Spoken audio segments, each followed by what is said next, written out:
കൊല്ലം ജില്ലയിൽ ചാത്തന്നൂർ കഴിഞ്ഞാൽ ബി.ജെ.പി ഏറ്റവും കൂടുതൽ വിജയപ്രതീക്ഷ പുലർത്തുന്ന ഒരു മണ്ഡലമാണ് കരുനാഗപ്പള്ളി. കാരണം ലോക്സഭാ തെരഞ്ഞെടുപ്പിലെ വോട്ടിംഗ് പാറ്റേൺ അനുസരിച്ച് ബി.ജെ.പിയുടെ ക്ലാസ് മണ്ഡലങ്ങളിലൊന്നാണ്. അവിടെ സ്ഥാനാർത്ഥിയാക്കിയിരിക്കുന്നത് ബി.ജെ.പിയുടെ ജില്ലാ ജനറൽ സെക്രട്ടറി കൂടിയായിട്ടുള്ള ചാനൽ ചർച്ചകളിൽ സജീവമായിട്ടുള്ള ജിതിൻ ദേവാണ്. ലോക്സഭാ തെരഞ്ഞെടുപ്പിലെ കണക്കനുസരിച്ച് നോക്കുമ്പോൾ വലിയ മുന്നേറ്റമുണ്ട്. പക്ഷേ ഇവിടെ CR മഹേഷ്, MT താര, ജിതിൻ ദേവ് മൂന്നുപേരും നാട്ടുകാരാണ്. അതെ, ലോക്സഭാ തെരഞ്ഞെടുപ്പിൽ ബി.ജെ.പി വലിയ മുന്നേറ്റം ഉണ്ടാക്കി. അതായത് നമ്മൾ ഓരോ തെരഞ്ഞെടുപ്പ് പരിശോധിച്ചാലും അതാത് തെരഞ്ഞെടുപ്പുകൾ കഴിയുന്ന സമയത്ത് മുന്നേറ്റം ഉണ്ടാക്കുന്ന രാഷ്ട്രീയ പാർട്ടി കരുനാഗപ്പള്ളി സംബന്ധിച്ച് ബി.ജെ.പിയാണ്. ഏറ്റവും അവസാനം നടന്ന ലോക്സഭാ തെരഞ്ഞെടുപ്പിൽ ബി.ജെ.പി 49,000-ത്തിനടുത്ത് വോട്ട് പിടിക്കുന്ന സാഹചര്യം ഉണ്ടായി. അപ്പം ഞങ്ങളും ഏറ്റവും കൂടുതൽ വോട്ട് പിടിച്ച മുന്നണിയും തമ്മിൽ ഒരു 6,000 വോട്ടിൻ്റെ വ്യത്യാസമാണ്. അപ്പോൾ ഒരു 3,000-3,200 വോട്ടിൻ്റെ ഡിഫറൻസ് മാത്രമാണ് ആ മുന്നണിയും ഞങ്ങളും തമ്മിലുള്ളത്.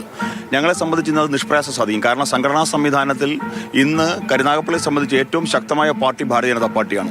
214 ബൂത്തുകളിലും സംഘടനാ സംവിധാനമുള്ള പാർട്ടിയായി ബി.ജെ.പി ഇന്ന് മാറി. അതുകൊണ്ട് ഇത്തവണ കരുനാഗപ്പള്ളിയിൽ ബി.ജെ.പി ജയിക്കും. NDAയുടെ MLA ഉണ്ടാകും. വികസിത കരുനാഗപ്പള്ളി ഞങ്ങൾ യാഥാർത്ഥ്യമാക്കും. പക്ഷേ CR മഹേഷ് ചെറിയ ആളല്ല. കാര്യം കഴിഞ്ഞ തവണ രാമേന്ദ്രനോട് തോറ്റ ശേഷം പൂർണ്ണമായും മണ്ഡലത്തിൽ സജീവമായിരുന്നു. അതിനുശേഷം മണ്ഡലം പിടിച്ചെടുത്ത ഒരാളാണ്. ജനങ്ങളാണ് വലുത്. അത് ജനങ്ങൾക്ക് മുമ്പിൽ ഇവരാരും വലുതല്ല. എല്ലാവരും ചെറിയ ആൾക്കാരാണ്.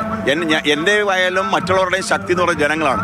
ജനങ്ങളുടെ മാൻഡേറ്റ്, ജനങ്ങൾ അവരുടെ സമ്മതിദാന അവകാശം ആർക്ക് അനുകൂലമായിട്ട് വിനിയോഗിക്കുമ്പോഴാണ് ഒരാൾ വലുതും ചെറുതുമാകുന്നത്.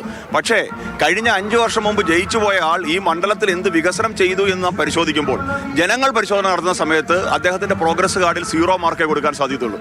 ഈ മണ്ഡലം കേന്ദ്ര നേതാക്കൾ അടക്കമുള്ള ആൾക്കാരാണ് നിരീക്ഷിക്കുന്നത്. കേന്ദ്രമന്ത്രി അടക്കമുള്ള ആൾക്കാർ, സഹമന്ത്രി അടക്കമുള്ള ആൾക്കാരുടെ ഒരു നിരീക്ഷണം ഉള്ളതാണ് അറിയുന്നത്. തീർച്ചയായിട്ടും അവർ ഗ്രൗണ്ട് തലത്തിൽ വർക്ക് ചെയ്യുന്നുണ്ട്, വർക്കുകൾ കോർഡിനേറ്റ് ചെയ്യുന്നുണ്ട്.